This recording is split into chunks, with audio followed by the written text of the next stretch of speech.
மறைந்த முதலமைச்சர் ஜெயலலிதாவின் போயஸ் தோட்ட இல்லத்திற்கு தனியார் நிறுவன பாதுகாவலர்கள் பாதுகாப்பு பணியில் ஈடுபட்டிருந்தனர். இது தொடர்பான கூடுதல் விவரங்களை அங்குள்ள எமது செய்தியாளர் ராமச்சந்திரனிடம் கேட்போம்.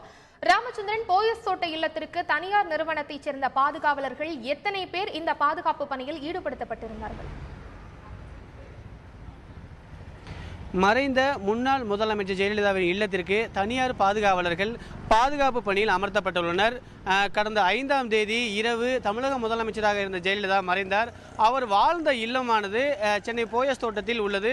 இங்கு வழக்கமாக அவர் மிக முக்கியமான நபர் என்பதால் 250க்கும் மேற்பட்ட காவலர்கள் பாதுகாப்பு பணியில் அமர்த்தப்பட்டிருந்தனர்.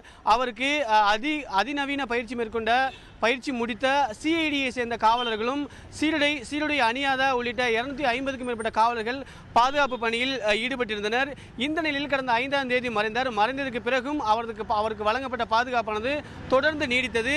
இந்த பாதுகாப்பை வாபஸ் பெற வேண்டும் என்று கடந்த சில நாட்களுக்கு முன்பாக தமிழகத்தின் எதிர்க்கட்சி தலைவர் ஸ்டாலின் அவர்கள் அறிக்கை வாயிலாக கேட்டுக்கொண்டிருந்தார். இந்த நிலையில் இன்று காலை முதல் சென்னை போயஸ் தோட்டத்தில் இருக்கக்கூடிய முன்னாள் முதலமைச்சர் ஜெயலலிதாவுடைய இல்லத்திற்கு தனியார் பாதுகாவலர்கள் பாதுகாப்பு பணியில் அமர்த்தப்பட்டுள்ளார்கள்.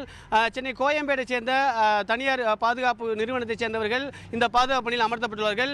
மொத்தம் 15 முதல் 20 பேர் ஒரு ஷிப்ட் என்ற முறையில் பாதுகாப்பு பணியில் அமர்த்தப்பட்டுள்ளார்கள். காலை 6 மணி முதல் பிற்பகல் 2 மணியும், பிற்பகல் 2 மணி முதல் இரவு 10 மணி வரை என 2 பிரிவுகளாக ஷிப்ட் முறையில் பாதுகாப்பு பணியில் அமர்த்தப்பட்டுள்ளார்கள்.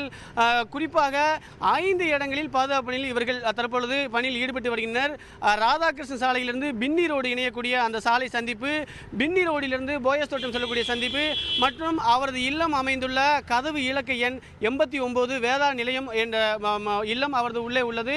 அவரது இல்லம் அமைந்திருக்கக்கூடிய பிரதான நுழைவாயில் அதற்கு அருகேயும் மொத்தம் 5 இடங்களில் தற்பொழுது தனியார் நிறுவனத்தைச் சேர்ந்த பாதுகாவலர்கள் பாதுகாப்பு பணியில் ஈடுபட்டுள்ளார்கள். மைதிலி, ராமச்சந்திரன், இப்ப ஏற்கனவே போலீஸ் பாதுகாப்பு பணியில் ஈடுபட்டிருந்த காவலர்கள் எவ்வளவு பேர் குறைக்கப்பட்டிருக்கிறார்கள்? நிச்சயமாக கடந்த சில நாட்களுக்கு முன்பாக சென்னை போயஸ் தோட்டத்திற்கு கிட்டத்தட்ட 250 மாநகர காவல்துறையினரும் அதே போல அதிநவீன பயிற்சி முடித்த சிஐடி பிரிவை சேர்ந்த காவலர்களும் பாதுகாப்பு பணியில் இருந்தனர். தற்பொழுது அந்த எண்ணிக்கை குறைக்கப்பட்டு கிட்டத்தட்ட 12 காவலர்கள் மட்டுமே தற்பொழுது போயஸ் தோட்டத்தில் சீருடையில் இருக்கக்கூடிய சென்னை மாநகரத்தைச் சேர்ந்த காவலர்கள் பாதுகாப்பு பணியில் உள்ளார்கள். எதற்கென்றால் இவர்கள் இந்த முன்னாள் முதலமைச்சர் ஜெயலலிதா இல்லத்தை பார்வையிடுவதற்காக தமிழகத்தின் பல்வேறு இடங்களிலிருந்து பல்வேறு மாவட்டங்களில் அதிமுக மற்றும் பொதுமக்கள் ஏராளமானவர்கள் அவர் வாழ்ந்த வீட்டை வந்து பார்வையிடுவதற்காக வருகை தந்த வண்ணம் உள்ளனர். அவர்களுக்கு பாதுகாப்பு வழங்குவதற்கும் அது மட்டும் இல்லாமல் ஒரு சில அமைச்சர்களும் நாடாளுமன்ற உறுப்பினர்கள் சட்டமன்ற உறுப்பினர்களும் போயஸ் தோட்டத்திற்கு வருகை தருகின்றனர். அவர்களுக்கும் பாதுகாப்பு வழங்குவதற்காக தற்பொழுது போயஸ் தோட்டத்திற்கு சென்னை மாநகரத்தைச் சேர்ந்த காவல்துறை சார்பாக 12 பேர் மட்டுமே பாதுகாப்பு பணியில் அமர்த்தப்பட்டுள்ளனர்.